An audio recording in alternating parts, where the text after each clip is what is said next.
Hello friends, this is Sudha. This is your psychology class. Psychology में हम पढ़ रहे थे लर्निंग।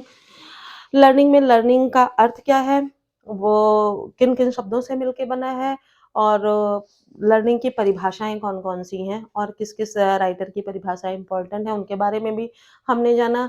किन किन मनोवैज्ञानिकों की परिभाषाएं ज़्यादा एग्जाम में पूछी जाती है वो भी हमने समझ लिया।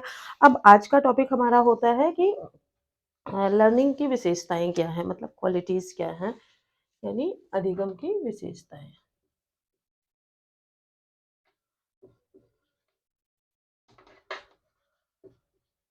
अधिगम की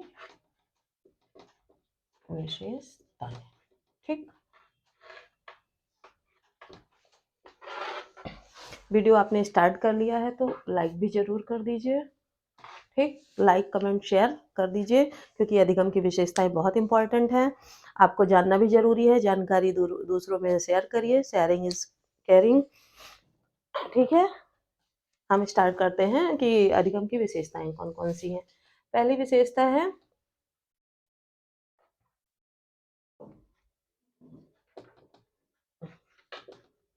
लर्निंग इज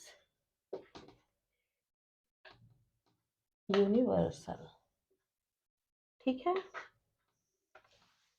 इसका मतलब क्या होता है? इसका मतलब होता है कि लर्निंग जो है, अधिगम की प्रक्रिया क्या है, सार्वभौमिक होती है। कैसी होती है?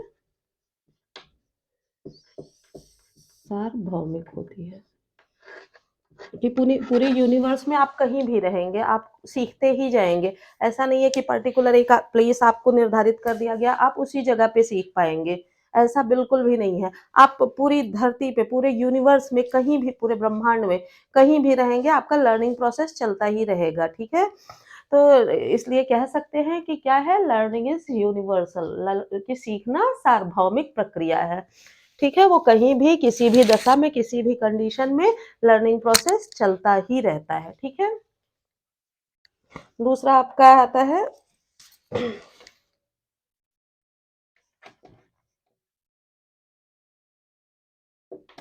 लर्निंग इज गोल ओरिएंटेड, ठीक है। दूसरा पॉइंट हमारा आता है learning is goal oriented. Learning क्या है? उद्देश्यपूर्ण प्रक्रिया है। क्या है? उद्देश्यपूर्ण प्रक्रिया है। ऐसे कह सकते हैं कि सीखना क्या है? उद्देश्यपूर्ण प्रक्रिया है। कैसे उद्देश्यपूर्ण प्रक्रिया है? जैसे सीखना, आप किसी ना किसी उद्देश्य को लेके सीखना शुरू करते हैं। जैसे आप ये क्लास ही ले रहे हैं, तो आपका एक कोई उद्देश्य होगा, आपको सी टेट क्लियर करना है, टेट क्लियर करना है, या सुपर टेट क्लियर करना है, केवीएस एग्जाम क्लियर करना है, या आपको और भी कोई टीचिंग रिलेटेड एग्जाम क्लियर करना है, किसी भी वनडे एग्जाम में। अब हर सभी एग्जाम्स में ये सारे क्वेश्चन या साइकोलॉजी के क्वेश्चन आते हैं, तो आप उस उद्देश्य को लेके ये वीडियो देख रहे होंगे, तो आपकी लर्निंग हो रही होगी, क्योंकि बिना उद्देश्य के आप कुछ भी सीखेंगे तो आपकी लर्निंग होगी ही नहीं। तो इस तरह से हम कह सकते हैं कि लर्निंग जो है वो उद्देश्यपूर्ण प्रक्रिया है, ठीक है। अब तीसरा पॉइंट हम हमारा है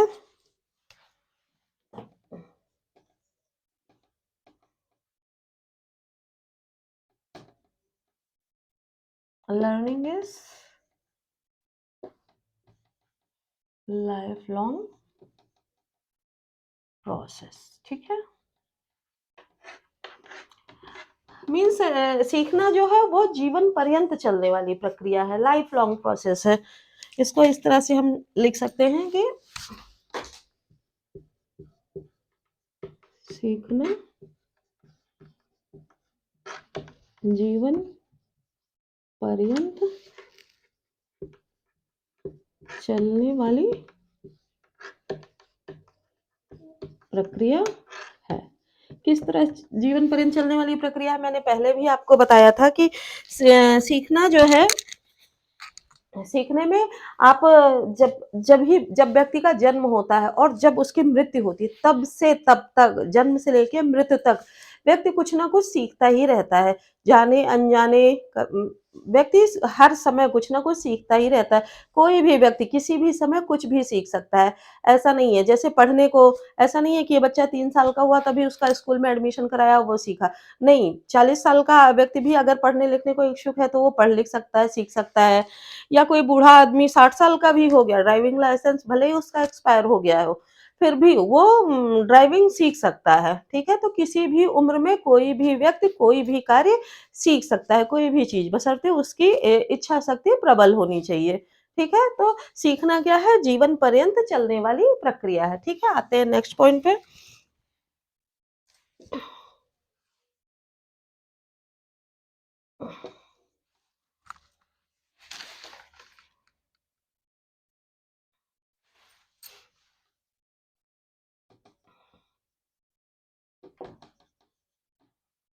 लर्निंग इज़ ऑर्गेनाइज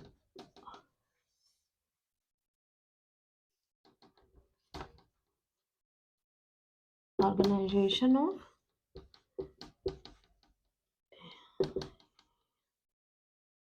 एक्सपीरियंसेस क्या है? Learning is organization of experiences सीखना आपका अनुभवों के सीखना अनुभवों का क्या है? संगठन है। सीखना क्या है? सीखना अनुभवों का संगठन है, ठीक है? कैसे सीखने का संगठन है? सीखना जैसे मैंने आपको डेफिनिशन में ही बताया था कि सीखना क्या है? अनुभव के परिणाम स्वरूप व्यवहार में परिवर्तन है। तो बहुत सारे अनुभव हमारे इकट्ठा होते हैं जैसे आप कोई भी कार्य देख लीजिए, जैसे हमारे जीवन डेली रूटीन के आप अपने कामों को सुबह से लेके शाम तक देख सीखते जाएँगे तो उसमें दिन-ब-दिन आपके काम में निखार आता जा रहा है, आपके व्यवहार में परिवर्तन आता जा रहा है। क्यों? क्योंकि आप हर दिन नया अनुभव ले रहे हैं कि सपोज़ दैट पहले आप कोलगेट का पेस्ट करते थे, आपको लगा कि नहीं, अभी मेरे दाँतों में सेंसिटिविटी हो गई, तो आप कोलगेट सेंसोडाइन लेके आ गए। या कोलगेट सेंसिटिव लेके आ गए, तो आपके अनुभव से ये परिवर्तन आ गया कि आप नित्य नए वो आपके पास ये भी अनुभव है कि कोलगेट से भी दाँत साफ होता है, सेंसोडाइन से होता है, कोलगेट सेंसिटिव से होता है, तो आपके पास ये सारे अनुभव इकट्ठा होते गए।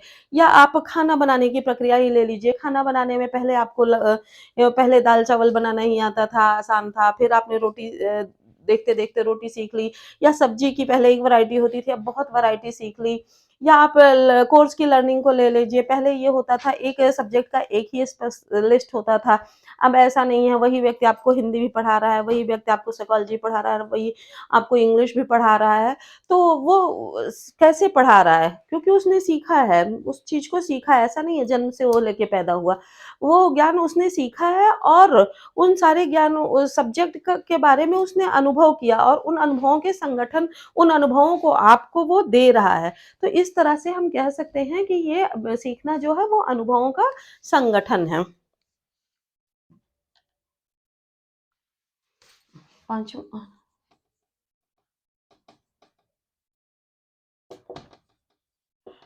लर्निंग इज़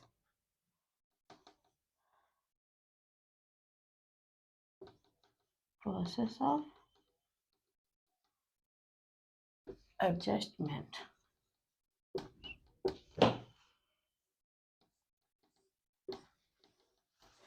इसका मतलब क्या होता है? सीखना समायोजन की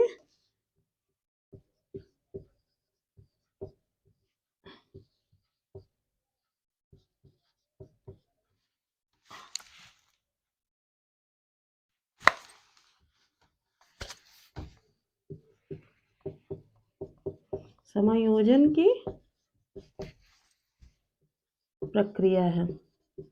अब किस तरह से प्रक्रिया समायोजन की प्रक्रिया कैसे है? ये आप कहेंगे जैसे सीखना जब सीख व्यक्ति समाज में रहता है, हर दिन कुछ ना कुछ सीखता रहता है, तो सीखना समायोजन करने में सीखना बहुत फ़ायदेमंद बहुत ही सहायक होता है। कैसे सहायक होता है? आप लोगों से एडजस्टमेंट करना सीख जाते हैं, परिस्थितियों से एडजस्टमेंट करना सीख जाते हैं। क्यों? क्योंकि आपके पास अनुभव भी है और आपके व्यवहार में उसी अनुभव के परिणाम स्वरूप परिवर्तन आया है कि कई बार स्थितियाँ अपने अनुकूल होती हैं, कई बार परिस्थितियाँ अपने प्रतिकूल होती हैं और कई बार समायोजन ना करने की वजह से स्थितियाँ प्रतिकूल प्रतिकूल हो जाती हैं। तो इसलिए ये कहा जा सकता है कि सीखना जो है वो समायोजन की ही प्रक्रिया मानी जाती है, ठीक है? उससे व्यक्ति समायोजन करना अच्छे से सीख जाता है। तो ये काफ़ी इम्पोर्टेंट विशेषता मानी जाती है अधिगम की, क्योंकि एडजस्टमेंट आज के समाज में एडजस्टमेंट सबसे बड़ी चीज़ होती है। अगर आपका एडजस्टमेंट ही नहीं हो पा रहा है दैट मीन्स आपको कुछ नहीं आता है। लोग आपको ही निकम्मा निठल्ला समझ लेते हैं कि कुछ नहीं आता, कहीं इसकी नहीं बनती, कुछ नहीं एडजस्ट कर पाता है। तो सीखना आपके एडजस्टमेंट में काफ़ी सहायक प्रक्रिया मानी जाती है।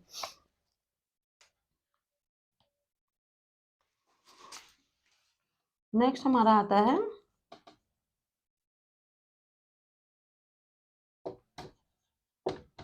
लर्निंग इज ग्रेजुअल या ग्रेजुअल।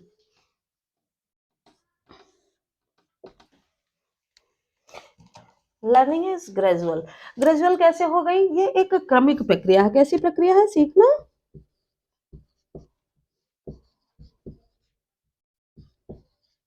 क्रमिक प्रक्रिया है। ये हम इस तरह कह सकते हैं कि सीखना कोई भी व्यक्ति एकाएक रातों-रात कुछ नहीं सीख जाता, क्रम से ही सीखता है। जैसे मैंने आपको उदाहरण बताया था कि जब आप साइकिल का उदाहरण ही ले लीजिए, साइकिल आप चलाना सीखते हो तो ऐसा नहीं है कि आप थे, अब कहीं बैठे थे, आपका मन किया साइकिल सीखने का, गए साइकिल पकड़े और तेज़ी से बढ़ा के चले।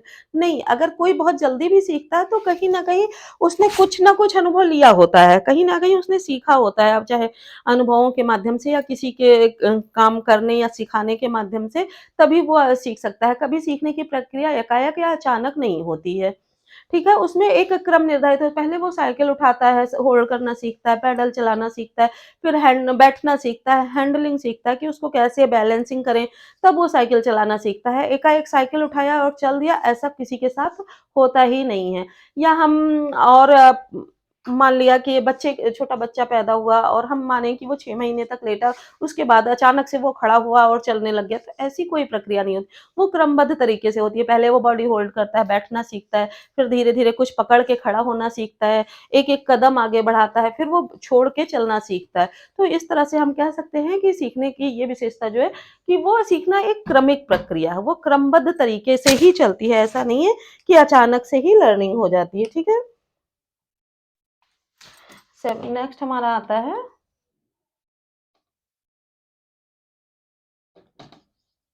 Learning is mental pro process, ठीक है? सीखना क्या है? मानसिक प्रक्रिया है। ये आप सभी को पता है।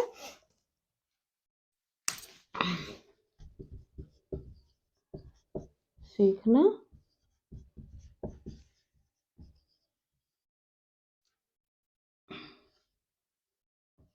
मानसिक प्रक्रिया है। क्योंकि जब भी हमारी लर्निंग होती है, ऐसा नहीं है कि हम दिमाग का प्रयोग ना करें और हमारा कुछ हो जाए।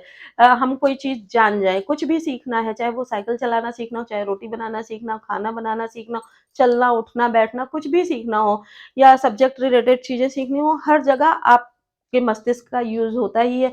बिना दिमाग में चीज़ों को बैठाए, चीज़ों को संग्रहित किए आप का सीखने का प्रोसेस नहीं हो सकता है। ठीक है? तो इस तरह से हम कह सकते हैं कि सीखना क्या है? सीखना एक मानसिक प्रक्रिया है। एक सबसे इम्पोर्टेंट चीज़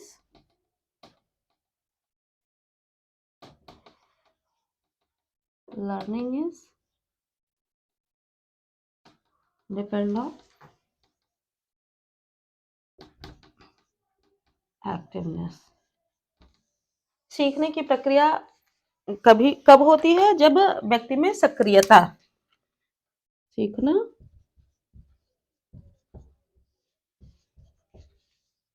सक्रियता पर निर्भर होता है, ठीक है?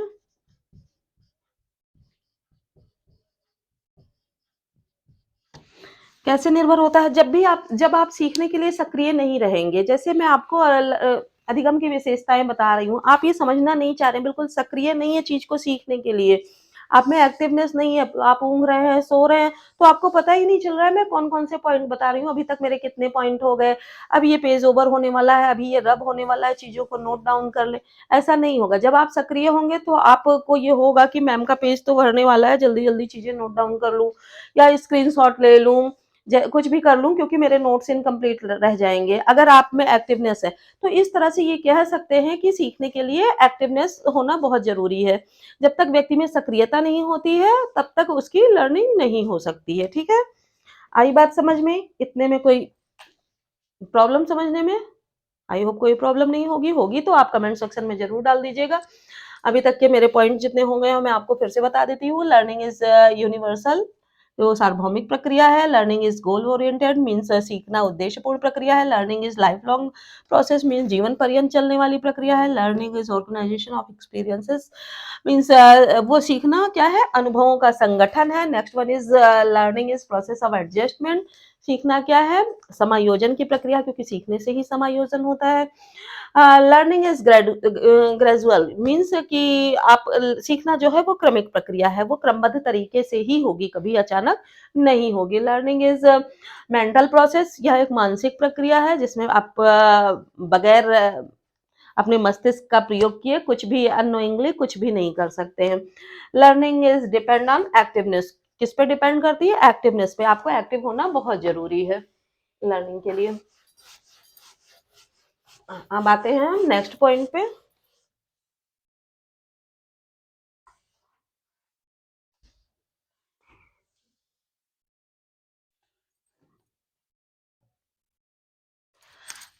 हाँ, 8 पॉइंट हमारे हो गए थे, 9।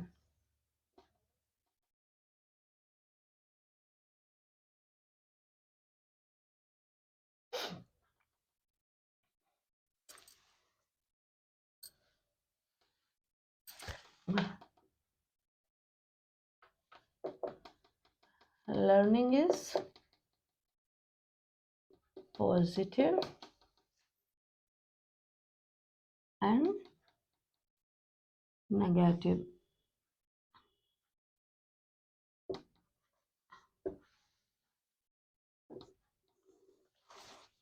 मीन्स सीखना क्या होता है? सकारात्मक और नकारात्मक दोनों होता है। सीखना सकारात्मक और नकारात्मक दोनों। कैसे दोनों? क्योंकि सीखना ऐसा नहीं है कि आपने हमेशा अच्छी चीज़ ही सीखी, सकारात्मक चीज़ें ही सीखी कि आपकी लाइफ़ बिल्कुल फ्लो में चलती चली गई, आपने सारी अच्छी आदतें सीख ली, सारे अच्छे काम सीख लिए, ऐसा नहीं है। नकारात्मक चीज़ें भी आपकी लाइफ़ में होती हैं और बहुत सारी नकारात्मक चीज़ें भी जाने-अनजाने आप सीख जाते हैं और ज़्यादा तो हम यही जानते हैं कि जो बुरी चीज़ें होती हैं, नकारात्मक चीज़ें होती हैं, उनको हम बहुत जल्दी एक्वायर करते हैं। वो हमारे व्यवहार में परिवर्तन भी बहुत जल्दी से लाती हैं। तो इसलिए हम ये कह सकते हैं कि सीखना क्या है? सकारात्मक व नकारात्मक दोनों हैं। इनके अलावा और भी कुछ चीज़ें हैं जो आपकी लाइफ में आप महसूस करेंगे खुद भी कि सीखने से वो चीज़ें सीखने की ये विशेषताएँ हैं जिनसे आपका फ़ायदा हो रहा है या बहुत सारी चीज़ें आपको सीखना दे रहा है। जैसे क्या हो गया व्यक्ति का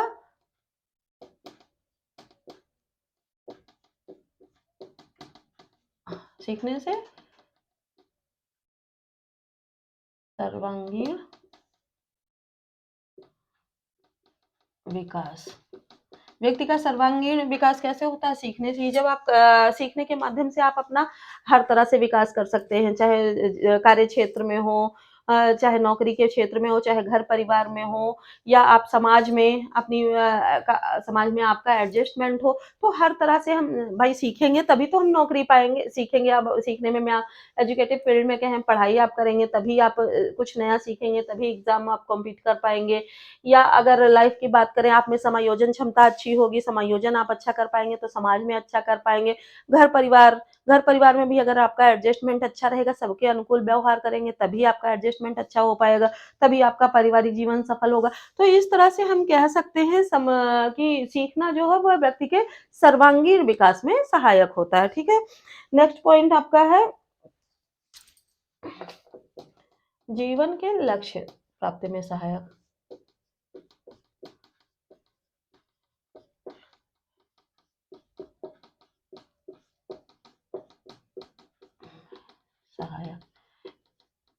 ये आपको पता है कि जैसे आप ये वीडियो देख रहे हैं तो क्या क्यों देख रहे हैं? क्योंकि आपको टेट, सुपर टेट, सीटेट जो भी एग्ज़ाम है, आपको क्लियर करना है। वो क्यों? आपके जीवन का लक्ष्य क्या है?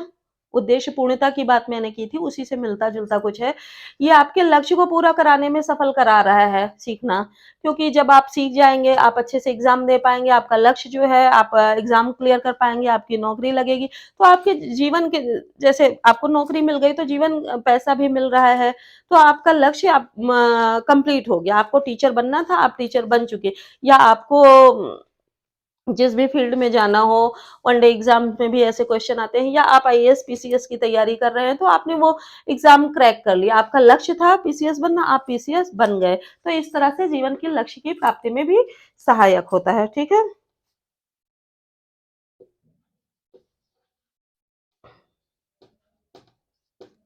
व्यवहार के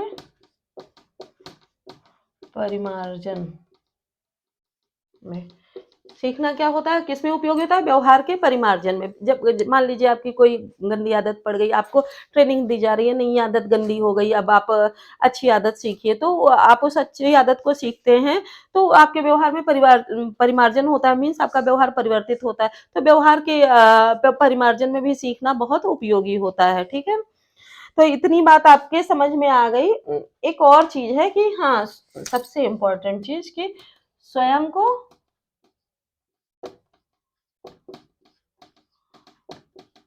और दुनिया को समझने में सहायक।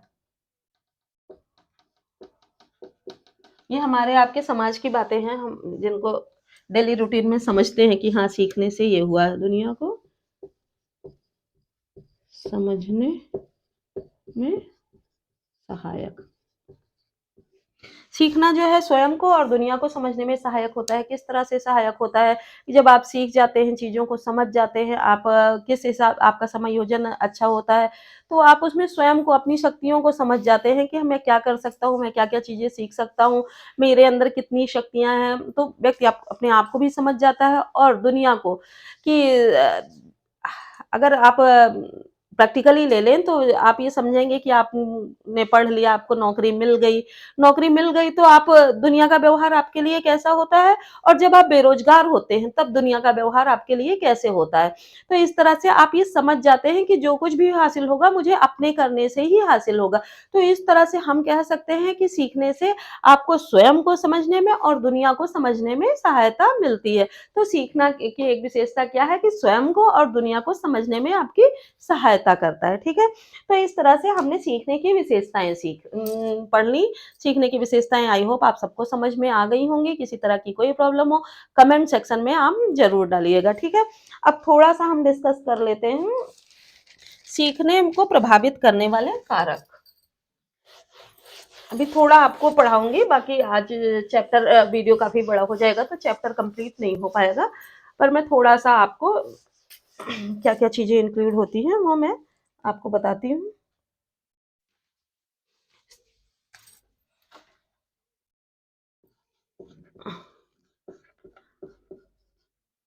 अधिगम को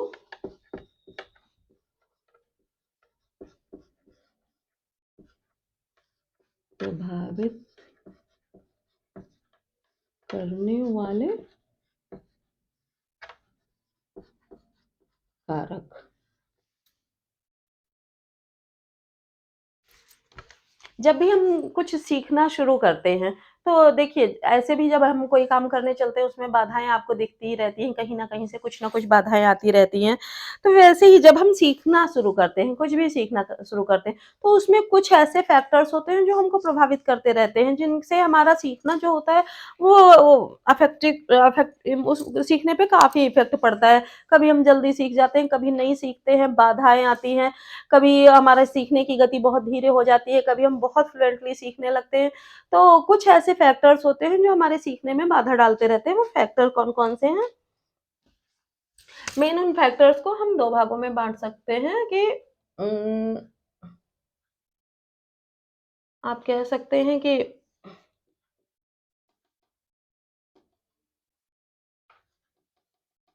पर्सनल फैक्टर्स या फिर दूसरा कह सकते हैं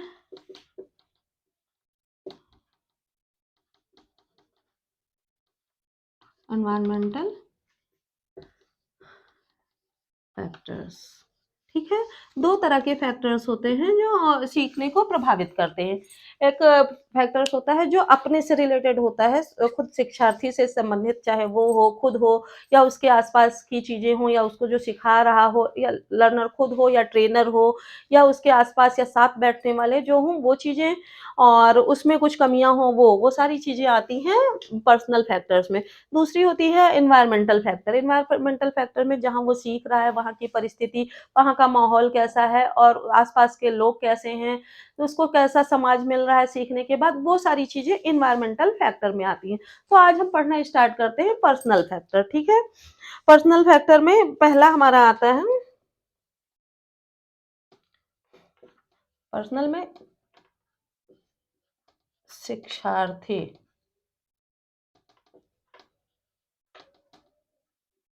संबंधी कारक। इसको हम कह सकते हैं कि लर्नर रिलेटेड फैक्टर्स।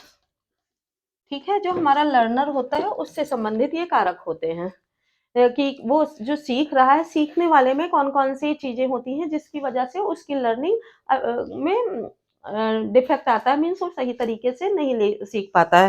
तो पहला कारक हम मान लेते हैं, पहला कारक है मोटिवेशन। ठीक है, मोटिवेशन यानी अभिप्रेरणा। सीखने में सबसे पहली चीज़ क्या होती है? अभिप्रेरणा। जब कोई व्यक्ति सीख रहा है, तो सीखने में उसको प्रेरित होना बहुत ज़रूरी है, मोटिवेट होना बहुत ज़रूरी है। जब आपके अंदर अभिप्रेरणा ही नहीं है, आप मोटिवेट ही नहीं हो रहे हैं कि मुझे ये चीज़ सीखनी है, आपको लाके आपको लाके स्क्रीन के सामने बैठा दिया गया कि नहीं, आज अधिगम की क्लास चल रही है, तुमको सीखना है। तो आप अभिप्रेरित ही नहीं हैं, तो आप सीख नहीं पाएँगे। मैं आपको प्रेरित कैसे भी हो सकते हैं, कभी मैं आपको इंटरेस्टिंग थिंग्स बताऊँगी कि आज आप अगर ये चीज़ें पढ़ लेते हैं तो आप टीईटी देने वाले हैं, आपके टीईटी के एग्ज़ाम में आ जाएँगी, या आप ये जो आप अपने जीवन को में जो कठिनाइयाँ आ रही हैं, इसको पढ़ने के बाद आप कठिनाइयाँ दूर कर लेंगे।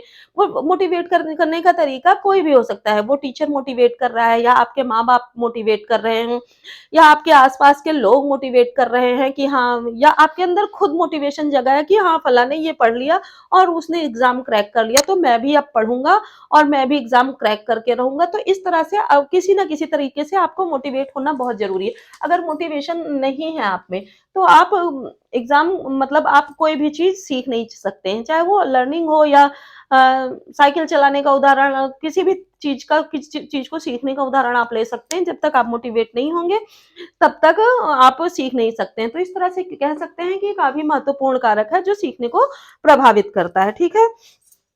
दूसरा आपका होता है आयु। पहले है एज, यानी कि आयु। सीखने के लिए दूसरा महत्वपूर्ण कारक क्या है? एज। एक एज होती है, वो काफ़ी महत्वपूर्ण प्रभाव डालती है। वैसे तो सीखना किसी भी आयु में कोई भी व्यक्ति सीख सकता है, पर जैसे कोई मैं आपको परिभाषाएँ याद करा रही हूँ और जो सामने वाला है, जो मेरा स्टूडेंट है, वो आप 45 साल का हो गया, तो एक आज एज आने के बाद मेमोरी जो है, अगर आप यूज़ नहीं कर रहे हैं, तो वो थोड़ी-थोड़ी स्लो होती जाती है। कंपैरेटिवली अगर जो आप लर्निंग एज में हैं, जैसे आपकी पढ़ाई की एज चल रही है, उस एज के कंपैरिज़न में आयु जो है, ज़्यादा आयु बढ़ने पे थोड़ा मेमोरी में दिक्कत होती है, वो चीज़ें ज़्यादा देर तक याद नहीं रह पाती हैं, अगर लर्निंग थिंग्स की बात करी जाए। अगर साइकिल चलाने की बात करी जाए, तो वो नहीं भूलेगा, पर इस तरह की चीज़ें आपको कंपैरेटिवली भूलने लगेंगी। हाँ, आप बार-बार उसको रिवाइज़ करते रहेंगे तो नहीं भूलेंगे, पर कहीं न कहीं आयु आपको प्रभावित करती है आपके सीखने को, ठीक है? जैसे कम एज वाला बच्चा जल्दी सीख जाएगा, थोड़ी उम्र ज़्यादा है तो उसको थोड़ा टाइम लगेगा। उसका रीज़न कुछ भी हो सकता है, जैसे साइकिल चलाने की ही बात ले लें तो छोटा बच्चा जो ग्रोइंग एज में है उसको गिरने से डर नहीं लगता, उसको चीज़ें नहीं पता होती हैं, गिर जाऊँगा, हड्डी टूट जाएगी, चल भी नहीं पाऊँगा। पर एक एज में आयु में आने के बाद आपको चीज़ें समझ में आने लग रही है, हड्डी भाई टूट गई तो फिर तो मैं हड्डियाँ नहीं जुड़नी नहीं है, शरीर में खून भी उतना नहीं बन रहा है तो मैं नहीं सीखूँगा। तो कहीं न कहीं ये आयु जो है वो आपको प्रभावित करती है सीखने में, ठीक है? तीसरी चीज़ हमारी आती है, हाथ में पेन है, आपकी होती है परिपक्वता,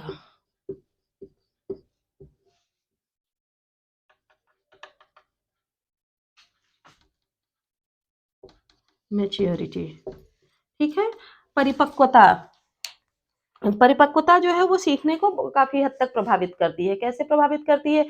कि जब आपकी बॉडी में परिपक्वता या चीज़ें समझ में आना या चीज़ों के बारे में अच्छे से समझना, जितनी ज़्यादा आप में परिपक्वता आती जाएगी, आप चीज़ों को उतने अच्छे से सीखते जाएँगे। अगर आप में परिपक्वता की कमी है, तो सीखना कहीं न कहीं प्रभावित होता है। तो इस तरह से हम कह सकते हैं कि सीखने में परिपक्वता का काफ़ी बड़ा रोल होता है, ठीक है?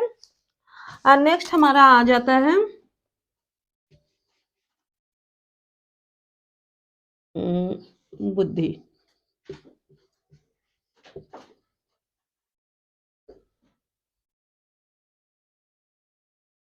इंटेलिजेंस।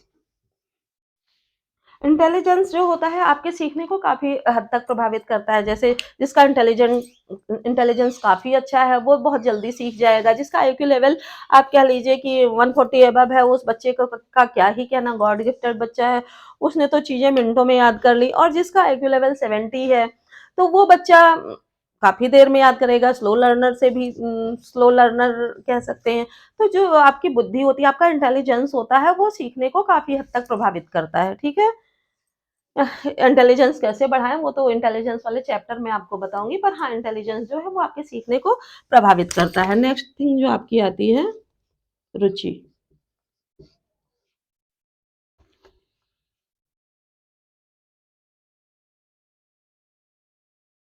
इंटरेस्ट।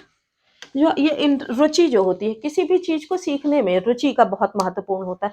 आप जब किसी व्यक्ति को सीखने में रुचि होगी, तभी वो चीज़ें अच्छे से सीख पाएगा। बिना रुचि के ही अगर आपको मान लिया कि आपको कार चलाने का कोई शौक ही नहीं है, कार में बैठने का इवन शौक नहीं है, मैं आपको ले गई कार में बैठा दी, हाँ, तू ड्राइविंग सीख ले। अब तुम ड्राइविंग कहाँ से सीख पाओगे? जब आपको कार में बैठने का मतलब नहीं है, बस लाके बैठा दिया, मैं टाइम पास करूँ किसी तरह, जो आज बता रहे मैं किसी तरह इससे मेरी जान छूटे, मैं निकल के बाहर जाऊँ, तो आपके मन में ऐसा विचार आएगा। तो जब भी कोई क्लास में चीज़ें पढ़ानी है तो उसमें रुचि, बच्चे में रुचि पैदा कर, टीएलएम जो हमारे होते हैं, किस लिए होते हैं? जब हम क्लास में जाते हैं, टीचर कोई भी है वो समझता होगा, जब वो क्लास में जाता है तो बच्चों में उसे रुचि रुचि जगानी पड़ती है, उसके लिए वो टीएलएम का प्रयोग करता है।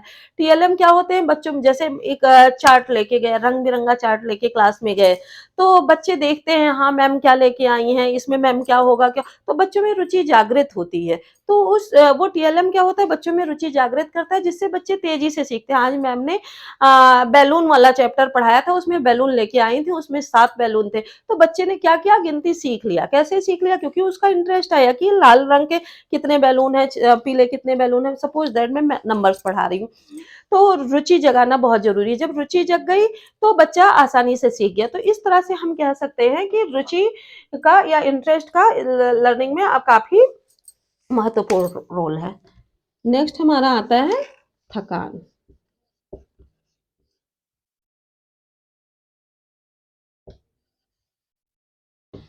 फटीग। फटीग आप फिजिकल आपके टायर्डनेस अलग है, फटीग की बात कर रही हैं, मानसिक थकान होती है। जब आप कोई काम करते-करते बहुत थक गए, सुबह से शाम तक आप बहुत थके हुए हैं, आपका शेड्यूल बहुत टाइट है, आपके पास बिल्कुल भी टाइम नहीं था कि आप अपने बारे में सोच पाते और आप जैसे ही घर आए, मैं आपको कोई चीज़ सिखाने बैठ जाती हूँ, नहीं आई आओ आज मैं तुम्हें बहुत अच्छी सी रेसिपी सिखाती हूँ। आप के अंदर फटीग है, आप बिल्कुल थके हुए हैं, तो आपका सीखना कहीं न कहीं प्रभावित होगा। आपको लगेगा कि जितनी देर ये सीखने का प्रोसेस बता रही है, जल्दी से टाइम निकल जाए, फिर मैं छुट्टी पाके आराम करूँ, अब ये क्लास चली जाए। तभी कहते हैं कि रेस्ट बहुत ज़रूरी है होता है तो अगर रेस्ट लेने के बाद आप चीज़ें सीखेंगे तो बहुत फ्रेश होके सीख पाएँगे। देखिए एग्ज़ाम जब आते हैं तो एग्ज़ाम्स में बच्चों को कहा जाता है कि बहुत स्ट्रेस नहीं लें, थोड़ा आराम करते रहें, फिर थोड़ा पढ़ें, फिर थोड़ा रेस्ट ले लें, कॉफ़ी पी लें, तो उससे क्या होता है फटीग आपकी दूर होती है। फटीग दूर होने से क्या होता है माइंड फिर से फ्रेश हो जाता है और नई चीज़ें सीखने में सक्षम हो जाते हैं। तो इस तरह से हम कह सकते हैं कि फटीग का लर्निंग में काफ़ी महत्वपूर्ण योगदान है कि योगदान इस तरह से है कि अगर योगदान कह रही हूँ, ये काफ़ी प्रभावित करने वाला कारक है, सॉरी। इससे थकान से आपकी लर्निंग प्रभावित होती है, इसलिए थकान को दूर करके फ्रेश फ़ील करके ही लर्निंग करनी चाहिए। अभी आपके पर्सनल या शिक्षार्थी संबंधी कारक में अभी बहुत से कारक हैं। वो मैं नेक्स्ट वीडियो में डिस्कस करूँगी क्योंकि वीडियो बहुत लंबा हो रहा है और आपको भी फटीग ना हो जाए, तो उस फटीग को कम करने के लिए थोड़ा-सा रेस्ट लेना आपको ज़रूरी है। नेक्स्ट वीडियो में हम और सारे कारकों के साथ आपके सामने आएँगे। वीडियो आपको ज़रा भी अच्छा लगा हो तो लाइक करना ना भूलें और शेयर ज़रूर कर दें क्योंकि काफ़ी इम्पोर्टेंट चैप्टर है लर्निंग का। लर्निंग का चैप्टर ऐसा है कि सभी वनडे एग्ज़ाम में इससे क्वेश्चन आते हैं और टीचिंग रिलेटेड एग्ज़ाम के तो क्या ही कहने, उसके चैप्टर उसके एग्ज़ाम्स के क्वेश्चन तो लर्निंग के बिना बनते ही नहीं हैं। तो इस तरह से आपके लिए ये काफ़ी इम्पोर्टेंट है और आपके फ्रेंड्स के लिए भी काफ़ी इम्पोर्टेंट है, तो आप अपने फ्रेंड्स को भी ये तुरंत के तुरंत शेयर कर दीजिए। और लर्निंग के जो और भी फैक्टर्स हैं, उनके साथ हम नेक्स्ट वीडियो में फिर मिलेंगे। तब तक के लिए धन्यवाद।